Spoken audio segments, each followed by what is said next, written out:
ED విచారిస్తోంది.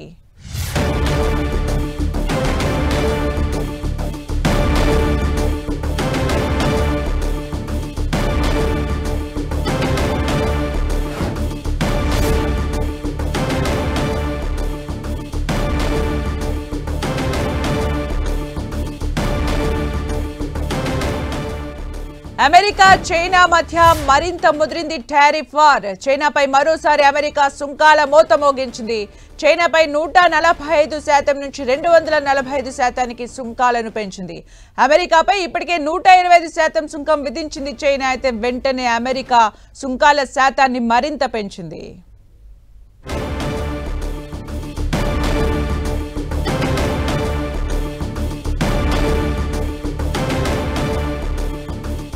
America China మధ్య tariff war మరింత ముదిరింది. చైనాపై మరోసారి సుంకాల మోత మోగించింది అమెరికా.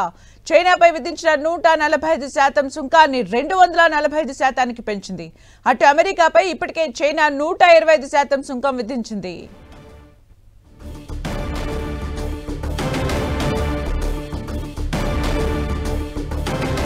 అమెరికా చైనా మధ్య టారిఫ్ వార్ మరింత ముదిరింది. చైనాపై మరోసారి అమెరికా సుంకాల మోత మోగించింది.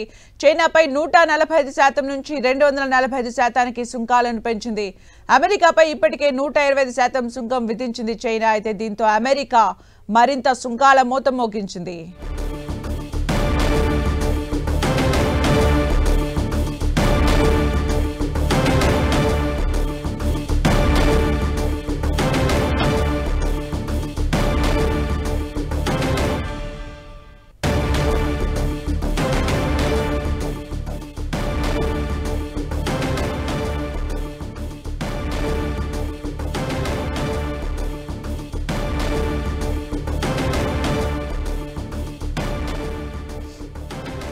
చైనాపై అమెరికా మరోసారి సుంకాల మోత మోగించింది. చైనాపై 145% ఉన్న సుంకాన్ని 245% పెంచింది అమెరికా.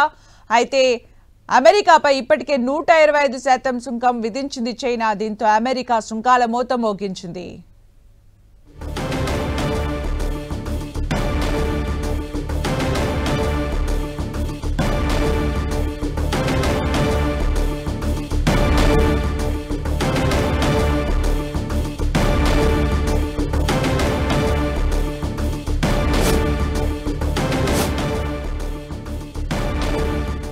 అమెరికా చైనా మధ్య టారిఫ్ వార్ మరింత ముదిరిందని చెప్పుకోవచ్చు. అమెరికాపై ఇప్పటికే 125% సుంకాన్ని విధించింది చైనా. అయితే వెంటనే అమెరికా సుంకాల మోత మోగించింది.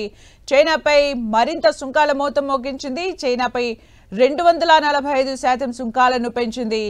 అయితే అమెరికాపై 125 సుంకాలను పెంచింది చైనా. దీంతో చైనాపై 145% ఉన్న సుంకాలను 245% సుంకాల పెంపును చేసింది అమెరికా.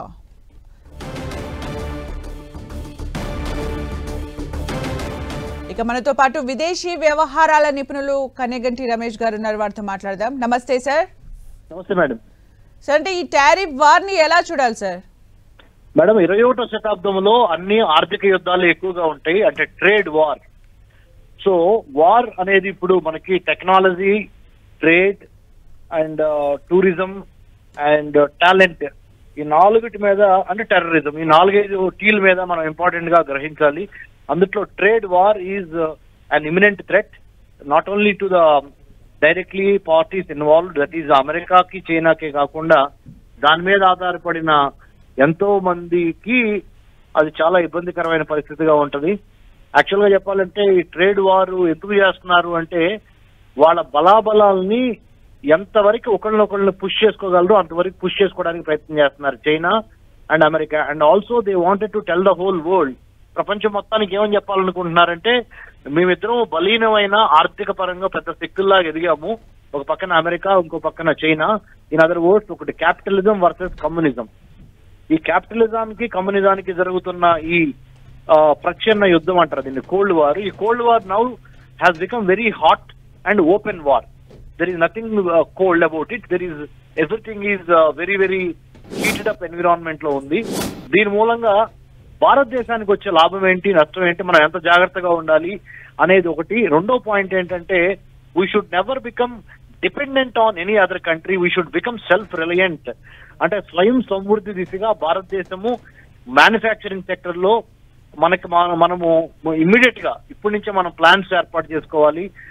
ఈ యుద్ధ అమెరికాకి చైనాకి జరుగుతున్న ట్రేడ్ వార్ లో అమెరికా రానున్న రోజుల్లో చాలా వరకు దెబ్బతినే అవకాశం ఉంది. ఎందుకు అవకాశం ఉందంటే ప్రతి వస్తువు అమెరికా గత 70 ఏళ్ల నుంచి 60 ఏళ్ల నుంచి చైనా దగ్గర నుంచి దిగుమతి చేసుకుంటుంది. చైనీస్ మేడ్ అమెరికా యూజ్డ్ అనే విధంగానే ఉన్నాయి. ప్రతిదీ అమెరికాలో ప్రతి వస్తువు. అంటే రమేష్ గారు, ఇప్పుడు చైనా అమెరికా ఒకరిపైన ఒకరు సుంకాల శాతాన్ని పెంచుకుంటూ వెళ్తున్నారు. కాకపోతే ఈ ఎఫెక్ట్ వేరే కంట్రీస్ పైన కూడా ఉంటుంది. అంటే మిత్ర దేశాలుగా ఉన్న కంట్రీస్ పైన ఉంటుంది కదా. 100% ఉంటుంది మేడం. అదే చెప్తున్నాను. ఇప్పుడు ఉదాహరణకి చైనా చుట్టుపక్కల ఉన్న చైనా మీద డిపెండ్ అయిన దేశాలన్నీ దెబ్బతింటాయి. చిన్న ఉదాహరణ చెబుతా. మన భారతదేశం ఉంది. భారతదేశానికి సంబంధించి ఫార్మాస్యూటికల్ రంగంలో ఏపీఐస్ అంటారు. ఆ ఏపీఐస్ అనే ఒక దాన్ని ఎక్కడి నుంచి తెచ్చుకుంటున్నాం మనము అంటే చైనా నుంచి తెచ్చుకుంటున్నాం. అంటే ముడి సరుకులు, మన మందులకు కావాల్సిన ముడి సరుకులన్నింటినీ చైనా నుంచి తెచ్చుకొని మనం ఇక్కడ వాటిని అసెంబుల్ చేసుకోవటము, లేకపోతే వాటిని ఒక చోటకు తీసుకొచ్చి ఒక ఫార్ములా ద్వారా దాన్ని ఒక మెడిసిన్ గా బయటకు తీసుకురావటము జరుగుతుంది. అట్లానే చైనాకి సంబంధించి ఎంతో మనము ఇంపోర్ట్ చేసుకుంటున్నాం. అట్లానే అమెరికా కూడా మనకన్నా ఎక్కువ ఇంపోర్ట్ అమెరికా ఉంది. America is more dependent on Chinese products than India. So ఇది చైనా యొక్క మిత్ర దేశాలైన యూరోపియన్ యూనియన్ కానీ, అంటే యూరోపియన్ యూనియన్ అంటే 27 దేశాలు. ఆ 27 దేశాలతో పాటు ఇంకా చైనా మిత్రులైన జపాన్ కానీ, కొరియా కానీ వాళ్ళు కూడా ఇబ్బంది పడే అవకాశం ఉంది. సో కాబట్టి ఈ ట్రేడ్ వార్ తగ్గి ఒకరి మధ్య ఒకరికి అండర్స్టాండింగ్ రావడం అనేది ఎంత త్వరగా జరిగితే అంత మంచిది. అంటే రమేష్ గారు, ఇప్పుడు అమెరికా విషయానికి వస్తే ట్రంప్ అన్ని దేశాలపైన సుంకాలను పెంచుతూ వస్తున్నారు. చైనా మాత్రం మనం అబ్జర్వ్ చేస్తే అమెరికా ఏదైతే 125 పెంచితే వీళ్ళు పెంచడం అలా జరుగుతూ ఉంది. అయితే ఒకానొక సందర్భంలో ఎవరెవరిపైన అయితే సుంకాలను పెంచారో వాళ్ళందరూ కూడా ఒక తాటిపైకి వచ్చేసి అమెరికాకి అగైనెస్ట్ గా ఉండే ఛాన్స్ ఉంటుందా? Anything can happen madam. International relations లో, అంతర్జాతీయ సంబంధాల్లో శాశ్వత శత్రువులు, శాశ్వత మిత్రులు ఉండరు. మీరు గమనించే ఉంటారు ఈ మధ్య కాలంలో గత 5-6 నెలల్లో చైనాకి భారత్ కి మధ్య, అదర్వైజ్ మన ఇద్దరు ఎప్పుడు ఇబ్బందికరమైన అంటే శత్రుత్వం ఉన్న దేశాల్లాగానే మనం ఉంటాం. కానీ ఈ మధ్య కాలంలో చైనా కొద్దిగా తోక ముడిచి భారత్ తో చెలిమి చేయడానికి బోర్డర్ డిస్ప్యూట్స్ దగ్గర నుంచి ఇంకా వేరే వేరే విషయాల్లో కూడా తగ్గించుకొని భారత్ తో కొంత సుముఖంగా స్నేహపూర్వకంగా ఉండడానికి ప్రయత్నం చేస్తుంది చైనా. ఎందుకంటే చైనా దృష్టిలో భారత్ కూడా కలుపుకుంటే రేపొద్దున రష్యా ఎదురిగి ఎంతో కొంత మంచి అండర్స్టాండింగ్ ఉంది చైనాకి రష్యాకి. ఇట్లా Brazil, Russia, India, China, South Africa కూటమి కలిసి ఏదైనా అవసరం అయితే రేపొద్దున డాలర్తో పోటీ పడటానికి, అమెరికన్ డాలర్తో పోటీ పడటానికి మనం ఒక జట్టు కట్టొచ్చు కదా అనే సమాంతర ఆలోచనలు కూడా జరుగుతున్నాయి. కానీ భారతదేశం నుంచి చూసినప్పుడు భారతదేశం ఇటు బ్రిక్స్ కూటమిలోనే ఉంది.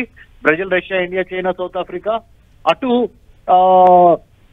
Japan, India, Australia and United States, ఈ క్వాడ్ కూటమి ఇండో పసిఫిక్ వాటర్స్ లో అక్కడ ఉంది. So Bharat has the unique distinction. Hindustan दोनों में है, ब्रिक्स में है, क्वाड में भी है. So we are playing our cards smartly, but at the same time we have to also be very watchful and careful about the global happenings, especially in the realm of trade and technology and terrorism and other important issues, talent acquisition. Thank you అండి రమేష్ గారు, మీ వర్షాన్ని తెలియజేసినందుకు.